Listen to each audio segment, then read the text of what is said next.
فرمایا اصل وجہ بتاؤں کہ ہاں بتاؤ کہ میں جب سے قرآن پڑھنے لگا ہوں نا اور جب سے یہ آیت پڑھی ہے مجھے شہادت کا بڑا شوق ہے.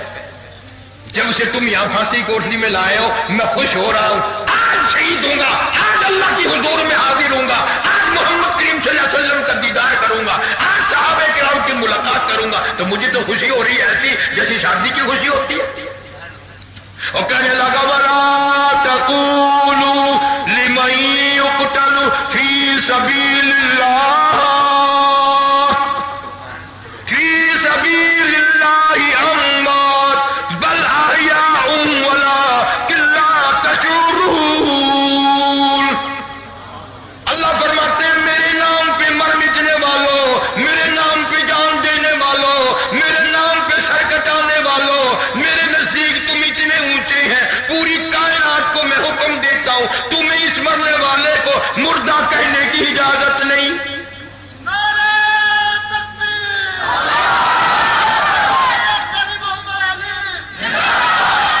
مولانا جعفر تھنیسری سارے کہہ دو رحمت اللہ علیہ. میری راجپوت برادری کا جوان ہے, ضلع کرنال تحصیل تھریسر کا ذمہ دار ہے. مولانا محمود الحسن حضرت شیخ الہند رحمت اللہ علیہ کے ہاتھ پہ بیعت کر بیٹھا. اللہ اللہ, انگریزوں کو پتہ چل نہیں تھا. آج کل تو مرید اس لیے بنتے ہیں نا لوگ کہ حضرت سے اصل تو خلافت ماروں گا, اصل تو حضرت سے خلافت ماروں گا, ورنہ مال کی آمد میں تو حصے دار بنوں گا ہی. پہلے زمانے میں لوگ بزرگوں کی زیارت کے لیے جایا کرتے تھے, بڑا بڑا سفر کر کے ملنے کے لیے جاتے تھے, مسائل معلوم کرنے جاتے تھے. اب پیر صاحب کا خود خط آتا ہے کہ مجھے دورہ اٹھا ہوا ہے فلاں دن فلاں تاریخ میں تیرے دروازے پہ ہو رہا ہوں, جوتے تیار رکھنا.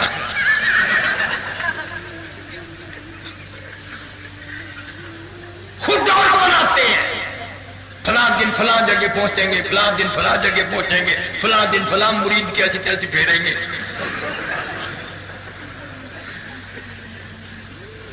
راجپوت برادری کا جوان, ہماری برادری میں یا تو کوئی ادھر لگتا نہیں, جو لگتا ہے نا پھر لو لنگر ہوتا ہے.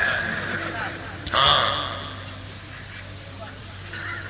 مولانا عبد القادر صاحب سب کہہ دو رحمت اللہ علیہ.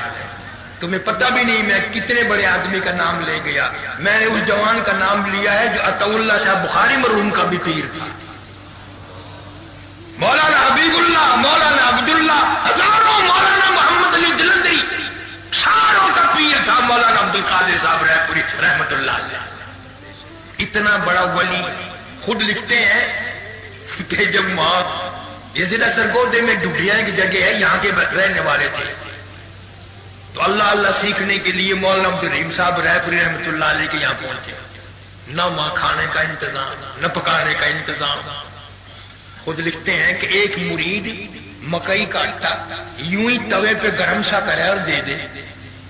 ایک دن میں نے کہا یہ یار پکا دو دیا کر. کہنے میں چل رہا, تجھے کسی نے بلایا, تیرا کیا خیال ہے سسرال میں آیا ہوا ہے؟ فرماتے ہیں میں نہ بولا, وہ کچا آٹا ہی بھاگا, 7 برس گزر گئے. قسم پروردگار کی, حضرت پوری فرماتے ہیں پیٹ میں کیڑے پیدا ہو گئے کچے آٹے کی وجہ سے, جو نیند نہیں آنے دیتے تھے. 7 برس تک یوں ہی کچا آٹا پھاکا.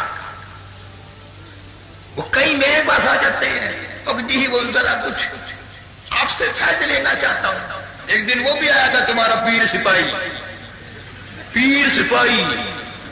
اندازہ لگاؤ بھلا جب یہ سارے سپاہی جب پیر بن گئے تو یہ سارے جیب کترے اب دال نہیں.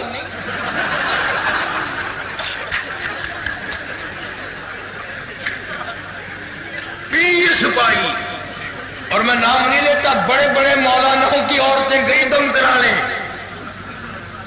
دیوبندیوں کی یا حدیثوں کی, اور دوسرے جو تھے ہی مشترکہ کھاتا.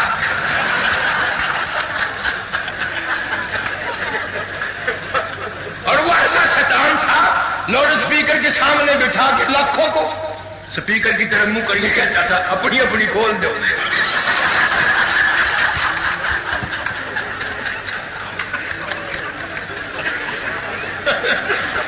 جس کو قوم کے پیر سپاہی بن جائے اس قوم کا پھر یہی حال ہونا. مولانا عبد القادر صاحب رائے پوری رحمت اللہ علیہ لکھتے ہیں اتنی غربت تھی اس نے بہت پرانا کوڑی پہ پھینک دیا باہر. مولانا لکھتے ہیں میری نگاہ چڑھ گیا, میں نے اس کو اٹھا کے نہر میں ڈول لیا اور سوئی لے کے میں نے اس کو 3 دن میں گاٹھا. 3 دن میں گاٹھا, 14 سال اسی میں گزار دیا. اب دل تو میرا بھی کرتا ہے ولی بن جاؤں, تیرا بھی کرتا ہے ولی بن جاؤں. یہ پر کا کچا اچھا تیرا باپ پھنکے گا.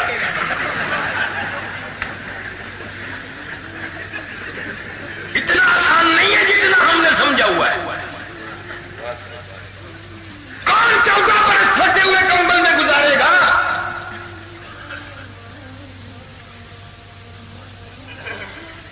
کہاں سے وہ ولی بن سکتے ہیں؟ نہ اتنی مشقت اٹھائے نہ وہ بات ہم میں آئے. پھر پتا کتنا بڑا ولی بنا. ارواح ثلاثہ میں لکھا ہے کہ ایک سرکاری آدمی جو ملازم تھا اس کے پاس ایک قتل کی فائل تھی,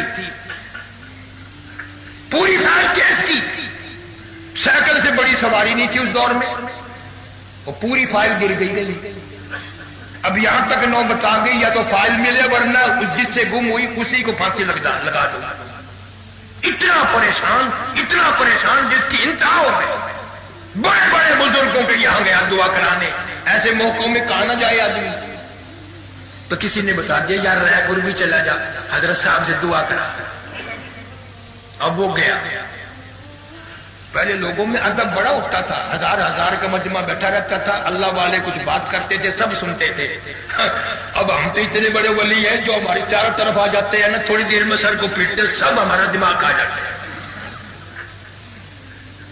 ادب مانے رہا, بولنا ہی نہیں وہ. تو حضرت صاحب فرمانے لگے بھائی آج تو مٹھائی دیکھو نا کون سی دکان پہ اچھی بنتی ہے. سہارنپور شہر کی بات, رائے پور بستی ہے باہر. بھائی مٹھائی کون سی دکان پہ اچھی بنتی ہے؟ کسی نے کہا اس دکان پہ, کسی نے کہا اس دکان پہ. تو حضرت صاحب فرماتے ہیں بھائی ایک سرگوجے والوں کے نام سے بھی دکان ہے نا, ان کے یہاں بالو شاہی اچھی بنتی.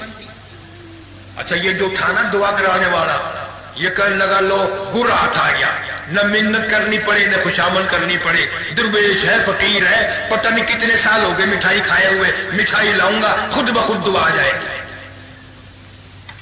وہ اس دکان پہ گیا, اس نے کہا بھی تمہارے یہاں بالو شاہی اچھی بنتی ہے, سنا کہ ہاں صاحب اچھی ہوتی ہے, کہ دکھانا. اس نے کاغذ پہ رکھ کر جو ایک بالو شاہی دی, یہ کاغذ اس کی فائل کا تھا. یہ کاغذ اس کی فائل کا تھا. وہ کہنے لگا اس کے ساتھ کا اور کاغذ کے ساتھ ہی ردی کی ٹوکری میں دیکھ لو, آج ہمارا ساری فائل مل گئی. اب ہم تو کوئی دوسرے ہوتے نا تو ہم کہہ دیتے علم غیب تھا. ہم تو نہیں کہتے. ایک دن گاڑی میں ایک پیر سے مرید ملا, حال پوچھا. پیر مرید نے کہا جی میری بھینس مر گئی. وہ کہنے لگا تجھے میرا خط نہیں ملا؟ کہ نہیں, کہ میں نے پہلے خط لکھا کہ تیری بھینس مرنے والی ہے. اچھا وہ پولیتھن لگا رہا تھا. میں مولوی کیسے چپ رہا ہوں, میں اپنی سوٹی لے کے آہستہ آہستہ قریب ہوتے ہوتے اس مریض کے پاس جا بیٹھا. میں نے کہا حضرت صاحب سے یوں پوچھ لو بھینس کے مرنے کا ہی پتا ہے یا اپنا ہی پتا, آپ تو بتاؤ کس دن مرو گے. بھینس کے مرنے کا پتا چل گیا اور اپنے مرنا نہیں بتاتے. مولانا تھانوی سب قید رحمت اللہ علیہ, تھانے باؤنڈ میں ایک نجومی پنڈت آ گیا. وہ کہنے لگا کل کی بات بتا دوں, کل کی بات بتا دوں. کسی نے آ کے حضرت سے عرض کر دیا کہ حضرت ایک پنڈت پھر رہا ہے جو گھٹا میں کل کی بات بتا دوں. اور میں پکڑ کر یہاں لے آؤں. پکڑ کر لے آئے. پوچھا حضرت نے پنڈت جی کیا کہتے ہو؟ جی میرے پاس علم نجوم ہے, میں کل کی بات بتا دوں. اب مولانا کے پاس رکھا ہوا تھا کہ سوچا, یوں اٹھا لیا کہ اس کو دیکھ رہے ہو؟ کہ ہاں دیکھ رہا ہوں. کہ کل تو دور رہا, یہ بتاؤ تمہارے سر میں یہ لگتا ہے کہ نہیں؟ اب اس نے کہا جو نہ کروں گا پڑا